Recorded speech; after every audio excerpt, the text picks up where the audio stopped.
Marc-Antoine de Saint-Amand, La solitude. Oh, que j'aime la solitude, que ces lieux sacrés à la nuit, éloignés du monde et du bruit, plaisent à mon inquiétude. Mon Dieu, que mes yeux sont contents de voir ces bois qui se trouvèrent à la nativité du temps, et que tous les siècles rêvèrent être aussi beaux et verts qu'au premier jour de l'univers. Un gai zéphyr les caresse, d'un mouvement doux et flatteur, rien que leur extrême hauteur ne fait remarquer leur vieillesse.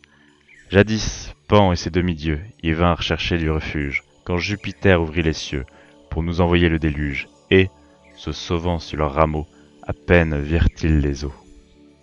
Que sur cette épine fleurie, dont le printemps est amoureux, Philomèle, au chant langoureux, entretient bien ma rêverie. Que je prends de plaisir à voir ces monts pendant en précipice, qui, pour les coups du désespoir, sont aux malheureux si propices, quand la cruauté de leur sort les force à rechercher la mort. Que je trouve doux le ravage de ces fiers torrents vagabonds, qui se précipitent par bonds dans ce vallon vert et sauvage.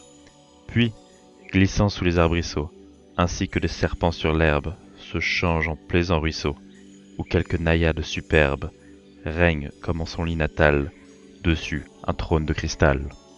Que j'aime à voir la décadence de ces vieux châteaux ruinés, contre qui les ans mutinés ont déployé leur insolence.